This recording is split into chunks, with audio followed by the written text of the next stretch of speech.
Hi, it's David C. Jones, and once again, we are ready for Before the Curtain Goes Up. And this time, we are talking with some of the actors from Theatre Under the Stars, a perennial favorite in Vancouver, where they do epic musicals. And I am talking with Daniel Corelli. Is that how I say your last name, Corelli? That is very, very good. Yes, I very good. totally should have checked that first. And Daniel, you're in one of the two shows. You're in Something Rotten. What's Something Rotten? That was a big show on Broadway. It ran for a couple years on Broadway. Tell us about it. Something Rotten is crazy. It's absolutely insane. It's a show about two brothers who are writers in the time of William Shakespeare, and just under the shadow of this great man and trying their hardest to make ends meet. And so one of the brothers decides he's going to go to a soothsayer and look for the next big thing in theater. And him and his brother inadvertently end up writing the world's first musical. And so it's just, there's lots of references to musical theater, references to Shakespeare, classic musical theater, dance, and shenanigans. It's something else. Nice. And what character do you play? Who do you play in the show? Are you one of the brothers? I am not one of the brothers. I get the tremendous honor of trying to show people what William Shakespeare might have been like in the day. You So play William Shakespeare? I do a young William Shakespeare. How wonderful. I mean, at least you're playing someone who we don't have any audio or video recording of, so you can say, my impersonation was 100% accurate. Yes, yes, I use that a lot. I find myself saying this Shakespeare is such and such, as opposed to Shakespeare was such and such. It's a different take on him. Nice. And yeah, what kind of research do you do for that? Do you actually read up on biographies on his life and stuff like that?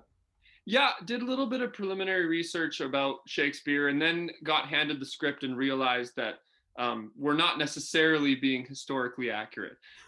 So there's a little bit of historical stuff that we've tried to sort of meld into the character, but we're also able to have some fun and give our own take on what we think, because we are bending the rules a little bit. Right. And history is not necessarily accurate. So who knows? You might be more 100% accurate than anything we've ever known before. I like that thought. Yeah, let's go with that.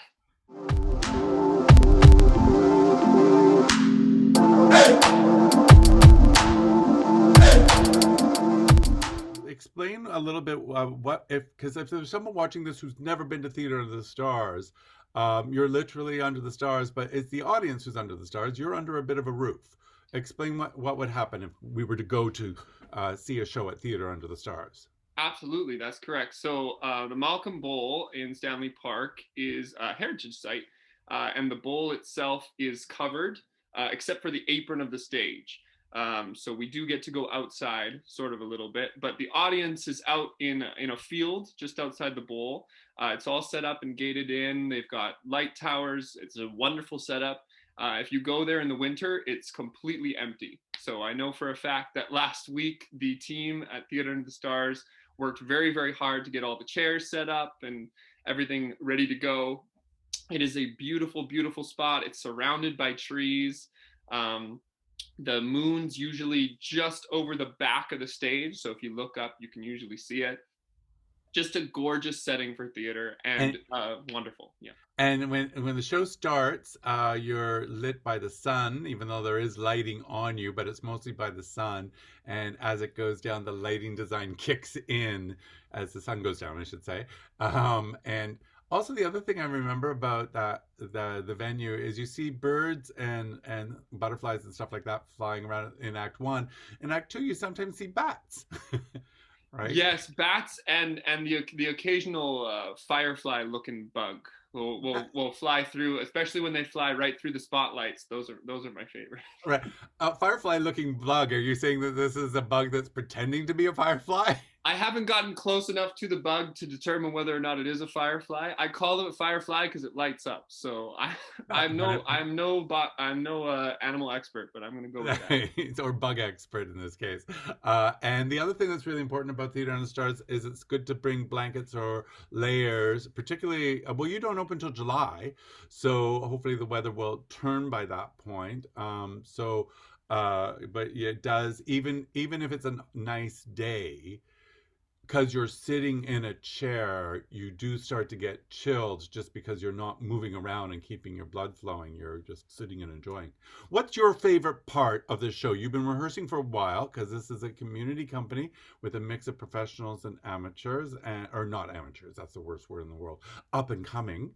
And what's the part of the show that you've been rehearsing for so long that you always sneak into the rehearsal room to watch because it's not your scene, but you love this scene? Oh, and it's easy for this show. Sometimes that's difficult, but it's easy for this show. There's a big show-stopping number in the first act called a musical.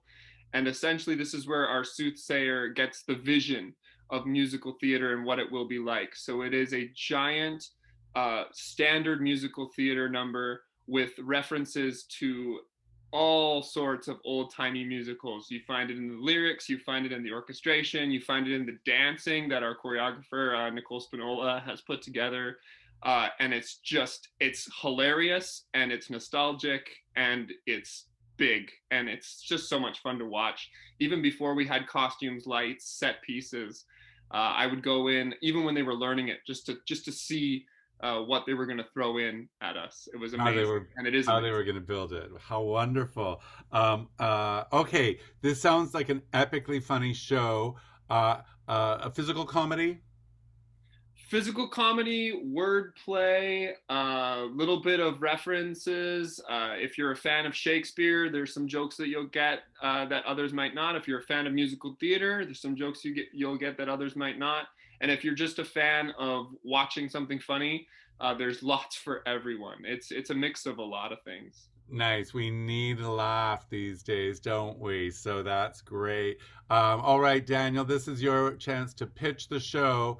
The camera's going to come onto you, and you're going to do like your best salesman pitch as to why people should definitely go see. If they could only choose one show of the two shows in rep, they should choose your show. Get ready, sell that show now.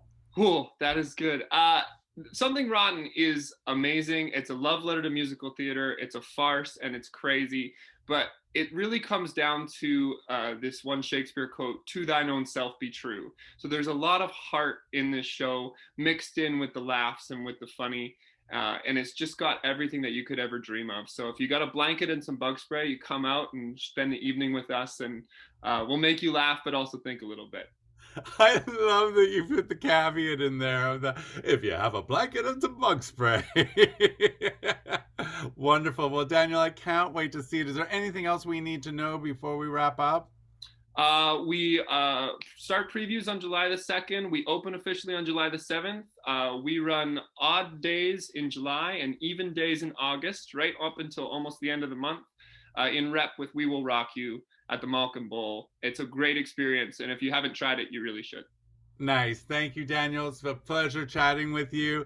This is Before the Curtain Goes Up. Don't miss Something Rotten at Theater Under the Stars in July and August.